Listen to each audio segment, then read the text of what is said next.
All rise and shout. It is time for What's Trending. Touchdown!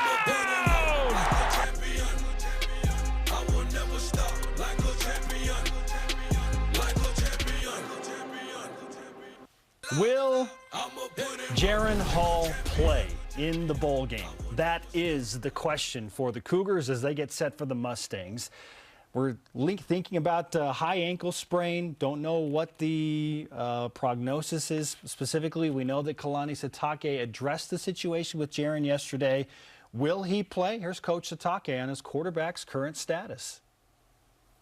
Jaren's banged up. I mean, you know, he's not out of the game, and so once we know more, we'll let you guys know. Right now, the guys they're getting the reps are Cade Finnegan and Nick Billups and Sojay Mayava. So those guys compete, and you know, and what I saw so far, I liked what all of them done in our practices that we've had thus far. So I think there's some really good coaching. I like the way A-Rod coaches them, and with Matt Mitchell, and so I think they'll be ready. If we need to, they'll be ready for the game. Hopefully, we can get Jaren through this and get him on the field. Jarom, what are BYU's chances if Jaren Hall cannot play quarterback against SMU in the New Mexico Bowl? That's a possibility here, clearly, from what Kalani just said, by the way, which concerns me. You know, Jacob Conover's in the portal. Even if Jacob was playing, BYU wasn't having him throw much anyway. This feels like, Spence, if Jaren Hall can't play, that it's like the fourth quarter against Stanford where it's a lot of running. I don't like BYU's chances against this SMU offense if Jaren Hall can't play. I didn't like BYU's chances with injured Jaren Hall, you know, against Notre Dame. Now, that was a one-score game. BYU makes a play here or there, certainly there. But injured and even missing Jaren Hall, it's not the same BYU. Cade Finnegan has not suited up as the Cougar quarterback for a snap quite yet. He was in a boot a couple weeks ago, sprained his ankle the week of Boise State. He is a dude who's also injured should he be the starter. So even if Cade's the guy and Jaren can't play, we'll see in the next 11 days here before the game. I don't like BYU's chances, and it's mainly because SMU's offense is so good and BYU's defense has struggled and been injured as well. A reminder that SMU is top 25 in third down percentage, 6th in passing offense, red zone offense, scoring offense, total offense. A reminder, Tanner Mordecai, 9th in passing touchdowns, #1 receiver in the country by yards per game, and Rashee Rice. That is all concerning. Kalani mentioned the 77 in a game against Houston. That wasn't in quadruple overtime, by the way. They can light it up. They're 5-2 since October 14th, and the 2 losses are 2-point game to Cincinnati, and they got blown out to Tulane.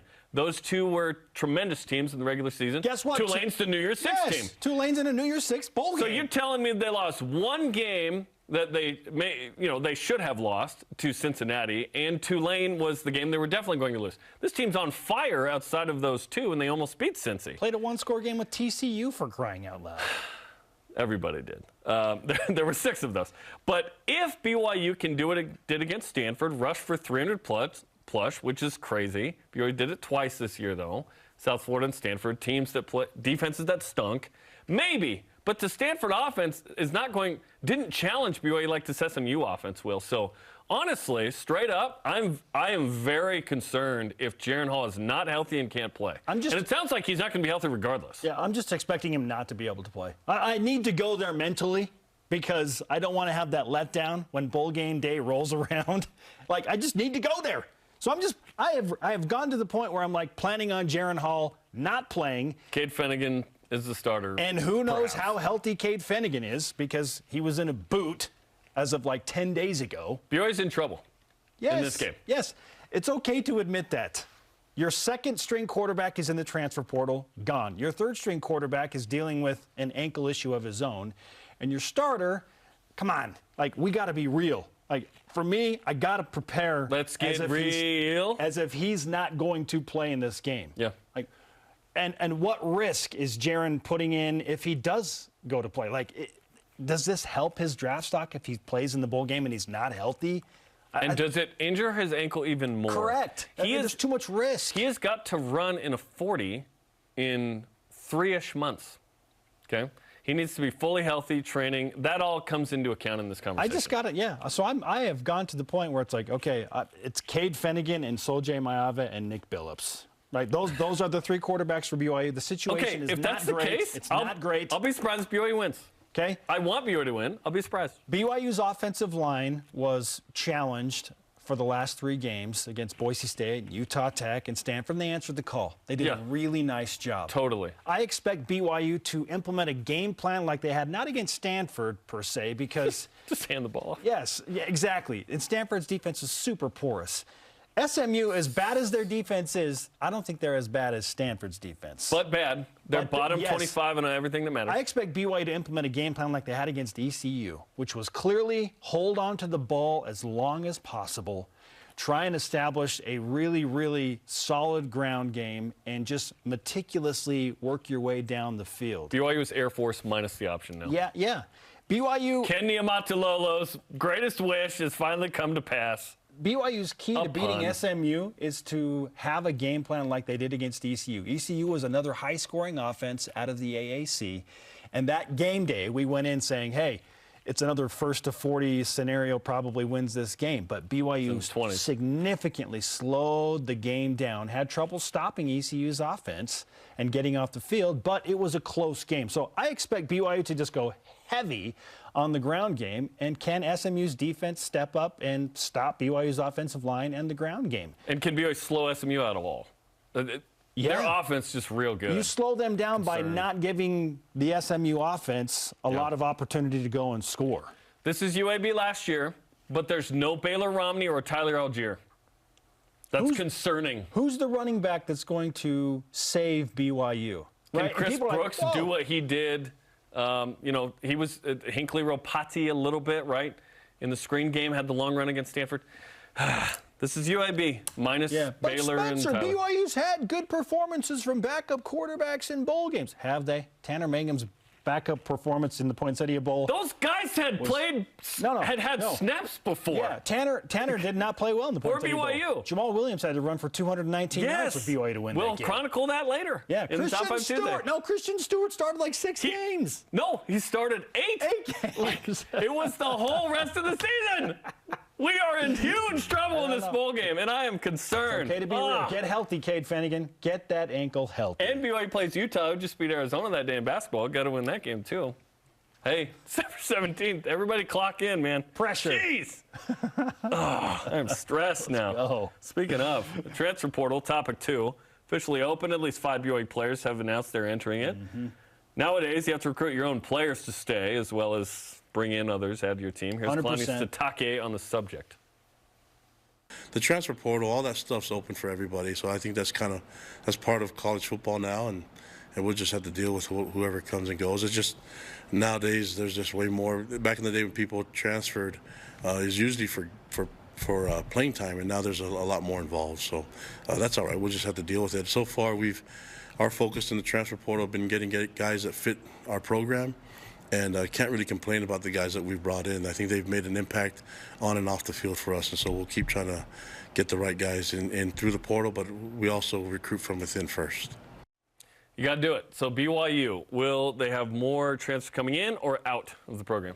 I have no idea. I feel like the number will be really close. Like if BYU has 8 guys leave, maybe they have 6 or 7 come back in. The number is going to be really close. I'm not so much concerned about the number of players coming back into BYU as I am about which positions are coming into BYU. I feel like BYU needs 2 quarterbacks. I don't know if that's realistic. They for sure have to have 1, but I feel like they need to go get 2 quarterbacks in the transfer portal. Well, one can be JUCO, who doesn't expect to start per state, but wants to compete for that. And be the backup. A fair point. Bring in a JUCO guy. Yeah. Does a JUCO guy count as a transfer portal guy, or is that a separate entity? I think JUCO's different. Yeah, I feel like it's different too. It's a different beast. You're not leaving a school because you didn't like what you had there. You might have played 2 years. You go to JUCO with the intention of using that as a trampoline to get up to a bigger program. Right. Yeah. So different beast. But yeah, no, it's a fair point. Bring in a JUCO guy, but BYU has to get at least 1 quarterback in the transfer portal from another Division I program. And I would like it to be P5. There are apparently like 63 quarterbacks in the transfer portal right now. Let's go. 63? It's like an RM showing up at BYU, ready to date. So many quarterbacks And he goes available. to church that first Sunday. Got 63 options here. I don't care about the number. I care about who and which positions BYU is getting into the transfer portal. The quarterback. All it takes is one. And a running back. Can BYU go and find somebody that will help alleviate the pressure that whoever the starting quarterback is will feel going into the Big 12? Yeah, you need a quarterback, running back tandem. Yeah, maybe two running backs. It might be two, needed. Because you go in with Hinckley, Rapazzi, and Miles Davis, and you feel okay about that, right? But I still want two guys. Unknown on Jackson McChesney's future. Been real banged up the last couple of years, unfortunately. When he's played, he's been awesome. He can't stay healthy. But he can't stay healthy, which is tough. Okay, last year, BYU had 5 P5 guys come in. They've all contributed. Chris Brooks, Cal, Kingsley Suamati, Oregon, Gabe Judy Lally, Vanderbilt, Houston Emily, Stanford. Didn't contribute as much, but we wanted him to, right? And then Sione Vicoso was a backup lineman from Arizona State who didn't really play. Perhaps he was redshirting. I haven't checked, but he may be in the mix for the top 10 next year. Those guys come in and make an impact, right? And then BYU had other guys from Utah State, Snow, Tyler J.C., Weber State, that played a little bit. Logan Lou Tui, the most on D-line. So there are impact transfers. In fact, had an interaction Sunday that some people enjoyed where someone said, well, what transfers have BYU brought in? And I was like, Puka Nacua? Yeah, Puka Nacua most notably, the last couple of years. Like, what BYU really needs at running back is a Tyson Williams type who is looking for an opportunity, and if stays healthy, he would have changed that season for BYU in 2019. He's an NFL running back. He's still with the Cardinals practice squad. He is an NFL running back. So right now, 5 have exited. Not sure how many more will. Maybe a couple more. I don't know. Generally speaking, I wouldn't be worried, Cougar Nation, BYU Sports Nation, that BYU has won the net gain of this in the transfer portal over time, and that's all sports. BYU's brought in better and more than they've lost. Shaylee Gonzalez in women's basketball was the first real star to leave BYU. It's going to happen, though. It's free agency. You can one-time transfer. It is what it is. Some people point to Francis Bernard as a guy that BYU lost, and he was a contributor at Utah, and he went to the NFL. He was going to be lost regardless because of off-the-field activity. Yes. It wasn't different I just don't want to play here. There was going to be an issue regardless, and there was a lot behind the scenes associated with that. We wait to see what happens with Dallin Holker, right? Maybe Dallin Holker is another of those guys that blooms somewhere else. Perhaps. Right? Yes. And at the time of their leaving, they left and weren't like a big name. Like Dallin Holker right now is a backup. Really good player. I wish Dallin would stay, but no, he's out. So, yeah, we'll see if there's somebody. But I think generally speaking, BYU's always kind of won the transfer portal, if you will. So I'm not super concerned about kind of who's left at this point. Certainly would love to have some of those guys. A little surprised by Taint Romney going. It's like, hey, you're Romney. You guys play here, right? It's like seeing Devin Kafusi win the Pac-12 with Utah. It's like, hey, you're a Kafusi. I thought Kafusi went here. But you can go wherever. It is what it is, and I accept that. Yeah, the number, TBD. But I feel like it'll be close. Okay, let's 6 or 7 leave, 6 or 7 enter back into BYU. Fine. But who do you get? Yes. And can there be running back positions? We'll address this more another day, but real quick. Besides quarterback and running back, what does BYU need in your opinion from the transfer portal? Like impact dudes. Defensive linemen. Agreed. Defensive linemen. Yes. That is the next chapter in BYU football story, and we talked about it, a week ago or two, is where are the NFL defensive linemen not named Kairos Tonga? Where are they? Which, by the way, I wish I had an answer for you. Where are they? Well, they've gone to Utah quite a bit. Some of the guys that BYU would have gotten in the past, for whatever reason, they went to Utah. Yeah, they're going to other Pac-12 schools like USC and Stanford. Shout out John Nua. Can DC candidate. Can BYU get those D linemen? Because I've never really been concerned about the backers. Secondary has been better the last couple of years than in years past, which has been nice. But a little thin at certain positions with depth this year, especially at safety. That was an issue. So, yeah, where are those guys? Not concerned. Again, shout out to Brady Finger for this take, because it's one of the best takes that we've ever heard. BYU can recruit the mountain men. Okay? It's the linebacker, tight end, O-line types. That, like, physical position and body type, BYU's always been good at that. You combine sort of the Intermountain West combination with great Polynesian culture here. Boom! Those three, always good. I would add quarterback's always been good here, of course. Yep, I was just going to say. BYU's always had a capable running back as well. Rarely is BYU inept at that position. Receivers right now really strong, by the way. We didn't bring that up going into next year. Feel great about Keanu Hill and Chase Roberts and Braden Cosper and Cody Epps. I think those four, really strong group returning. That's assuming Puka goes. If Puka comes back, I'm like, hey, we stack up with the top 5 in the new 14-team Big 12. You bring back an all-American caliber receiver if Puka Nacua comes back. But again, I don't think he's coming back. Yeah. We're not on the same opinion as A-Rod, where it's like, hey, you know who we don't think is coming back? Jaren Hall, Puka Nacua, Clark Barrington, and Blake Freeland. Yeah. I just assume they're all gone. Like all 4 of those guys. And now we know guys. Gunner's gone, basically, from Jenny's tweet there. So that's tough, man. All right, our question of the day is this. What are your expectations for BYU in the bowl game if Jaren Hall cannot play? And again, I'm already going there to protect myself, my emotions, and if my he can't play, is he going to be that effective? That's another great question. How effective would he be if he does play? And is it worth it to him to play super injured? He played through everything he possibly could this year. He left NFL scouts with a really, really good taste in the last 3 games that he played against Boise State, Utah Tech, and State. Once that shoulder got better. Yes. Yes. It helped to play 3 winnable teams, right? For sure. For sure. Granted, Boise State was a tough game. Yeah, good team, good road Lost win. the Mountain West Conference Championship, but got to the title. Jaren went for what, 400-plus total yards in that Boise State game? That was one of his best games of the season. 450-plus in that Boise State game. It's fantastic. Incredible performance there, right? So, yeah, he's done his part.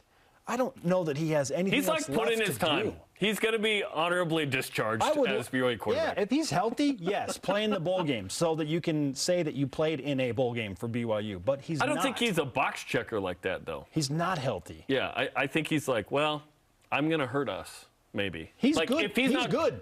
He's going to be a mid-round pick right now. And he's going to have an awesome pro day. He's going to run a really fast time. He's going to be agile. He's going to make great throws. Assuming his ankle's good. John Beck's going to get him healthy. Yes, he's going to have a great pro day. So I don't know what Jaren has to gain. John Beck's physical therapist now? Well, what in the world? You know what I'm saying. Yeah. John's going to work with him. It's going to be good. But he's got to get the ankle and the shoulder as good as possible. All right. Okay, you've heard our expectations. At Kuzco Boy Answers and Voice of the Nation, his expectations are Puka in Wildcat formation. Listen, he's a baller. You want to get him the ball, but if it's a bunch of that. There was a time, by the way, in the past where Kai Nacua was training at quarterback because of how thin BYU was. Yes. In what was it, 2015? Maybe? I'm trying to remember. There was a time there where Kai was practicing at quarterback. I kid you not. He played quarterback in high school. # BYUSN to join that conversation. Okay, tonight.